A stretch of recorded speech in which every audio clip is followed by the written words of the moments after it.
Продължаваме с втория играч да играем играта с шишярки за точност, прецизност и пресметливост.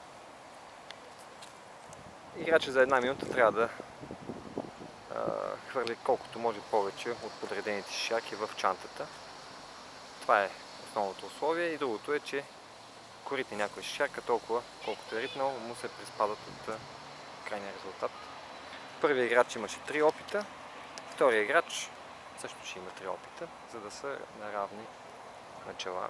Готови? Начало!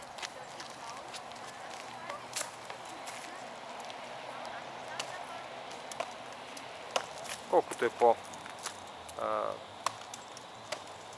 играча, толкова повече шишарки ще успее да хвърли. Разбира се, и този, който е с чантата, също оказва помощ.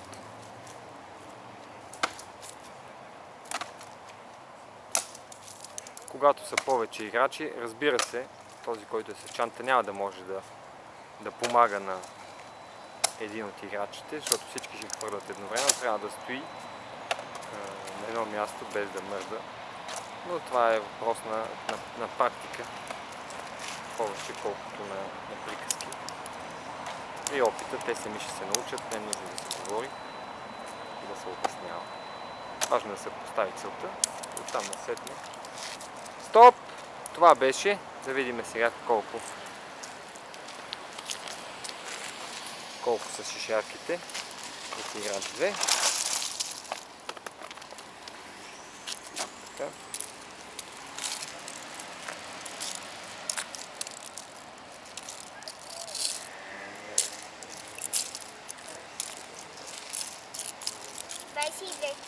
Двадесет 22 шишярки.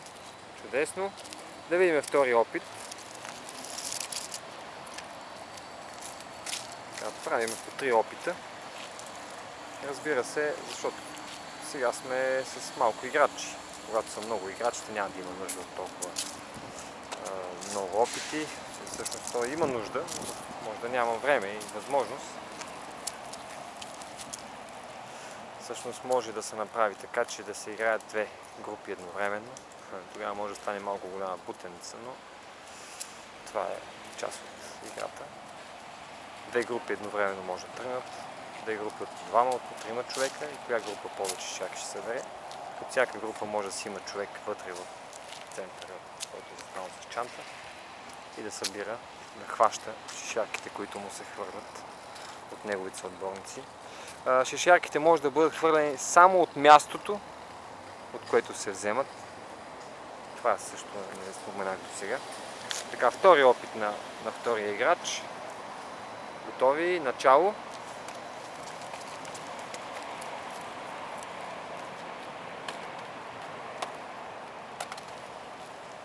Колкото повече играят в група, децата толкова повече се екипват и разбират, че трябва да си помагат, защото без да е сръчен този, който е с чантата, този, който хвърля, нищо няма да направи.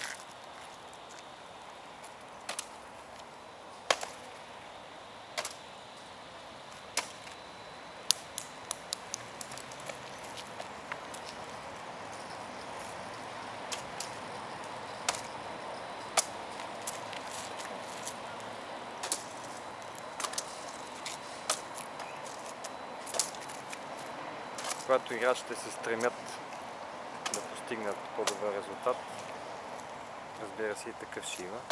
Ако не се стремят и нямат желание, нищо няма да постигнат. Така, добре се справяш.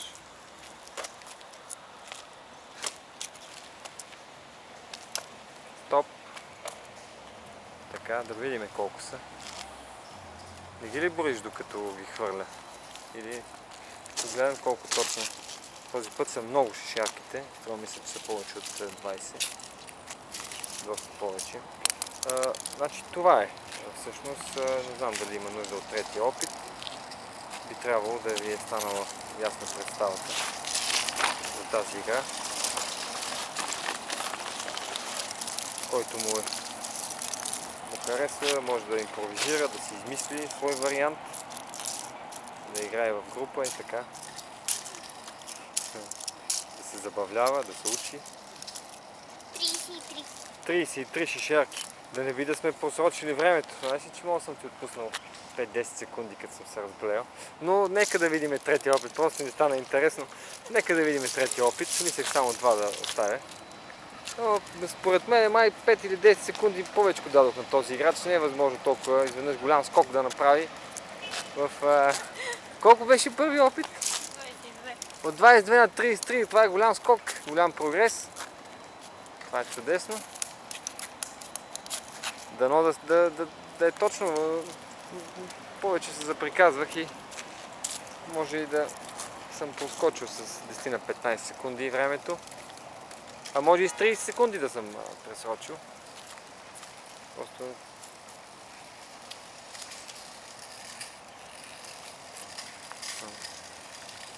През 1 метър някъде, да. Една крачка. Така, още една шишерка там. Много е важно на едни и същи места точната бройка да е, за да има едни и същи условия на играта. Така, готови ли сме? Така, поеми си въздух. Сега точно ще гледам секундарника. Начало! Този път да не бъркам. Може да се забележи, че играчите обичат да пробват от различни ъгли, от различна далечина. Това е хубаво. Защото той не знае откъде по-лесно ще хвърля и ще оцелва. Някой по-далече оцелват, някой по-близко. Затова играта сме нарекли за пресметливост, сръчност, пресметливост, точност, защото трябва всичко това да се използва, за да събереш най-голям резултат. Стоп! Така, сега да видим този път точно една минута. Наблюдавах часовника много стриктно, за да няма разминаване. Предполагам, че пак ще са около 20. Значи горе-долу гледам.